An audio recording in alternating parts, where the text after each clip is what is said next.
இன்னைக்கு நம்ம காளான் பிரியாணி செய்ய போகிறோம். குக்கரில் எண்ணெய் ஊற்றி வச்சுக்கணும். எண்ணெய் நல்லா காய்ச்சதும் பட்டை கிராம்பு இதுக்குள்ளே போடணும். இது பொரிஞ்சதும் வெங்காயம் எல்லாம் இதில் ஆட் பண்ணிக்கணும். இந்த வெங்காயம் நல்லா ப்ரௌன் கலராக வர முடிய வறுத்துட்டே இருக்கணும். மசாலா ஆட் பண்ணி இஞ்சி பூண்டு பேஸ்ட்டு இதுக்குள்ளே நல்லா அரைச்சி கொட்டிடணும்.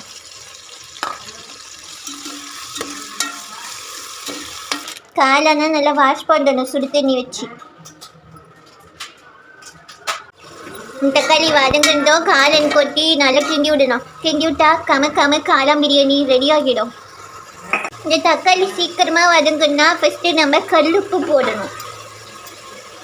கல்லுப்பு போட்டக்கா தக்காளி சீக்கிரமாக வதங்கிக்கும். அதுக்கப்புறமே நம்ம டேஸ்ட் பார்த்துட்டு உப்பு வைக்கலாம், இன்னும் கொஞ்சம் ஆட் பண்ணிக்கலாம். எத்தனை டம்ளர் அரிசின்னு தெரியல. தேவையில்லாத ஐடியாலாம் கொடுத்துட்டு நம்மளை இறக்கி விட்டு வெடிக்க பார்க்கறானே. இவங்கிட்ட போய் நான் என்னத்தை பேசுவேன்? அவன்கிட்ட போய் கேட்டு வந்துடும். ஒரு நிமிஷம் இந்த வந்துடுறேன், கொஞ்சம் இருக்க. எனக்கு தெரிஞ்சு இது ஒரு 3 டம்ளர் அரிசி இருக்குன்னு நினைக்கிறேன். 3 டம்ளர் ஊற்றினா 6 டம்ளர் தண்ணி வைக்கணும். தக்காளி நல்லா வதங்கிடுச்சு. இப்போ கொஞ்சம் மஞ்சள் தூள் ஆட் பண்ணிக்கலாம். நெக்ஸ்ட்டு மிளகாய் தூள் நமக்கு எவ்வளோ வேணுமோ அவ்வளோ அதில் கொட்டிக்கலாம். நெக்ஸ்ட்டு கொஞ்சமாக கொத்தமல்லி தூள் இதில் ஆட் பண்ணிக்கணும். கொத்தமல்லி தூள் போடணுமா?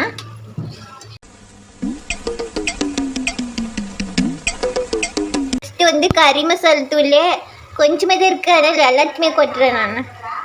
நெக்ஸ்ட்டு நமக்கு இது தேவையான பொருள் பிரியாணி செய்யறதுக்கு பிரியாணி தூள். என்ன தூள்? மறந்துட்டியா? வாட்? பிரியாணி மசாலா.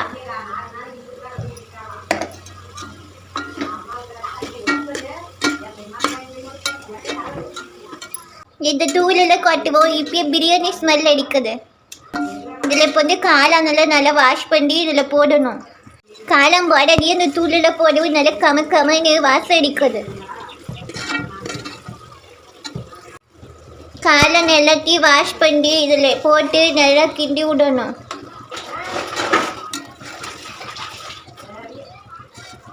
அரிசி நல்லா வாஷ் பண்ணதுக்கு அப்புறம் இந்த காளான் கொச்சிருக்குது இல்லை இதுக்குள்ளே இது எல்லாத்தையும் போடணும்.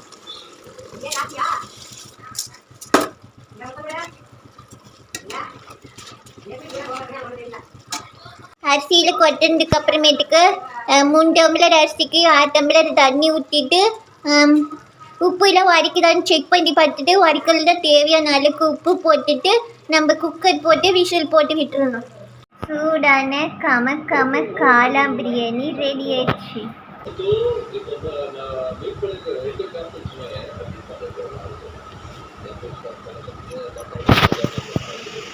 காளான் உங்களுக்கு பிடிக்கும்னா லைக் பண்ணுங்க, ஷேர் பண்ணுங்க, சப்ஸ்கிரைப் பண்ணுங்க. கொஞ்சம் விலாக்ஸ் சேனலை மறக்காம சப்ஸ்கிரைப் பண்ணுங்க. ஏண்டா எங்களை இன்னமுமாடா நம்பிக்கிட்டு இருக்க? எங்க பேசிக்கிட்ட பார்த்தாவே உனக்கு தெரிய வேணாமா அவங்க தருவாங்களா தரமாட்டாங்களான்னு? இன்னும் பச்சை பிள்ளையா இருக்கேடா.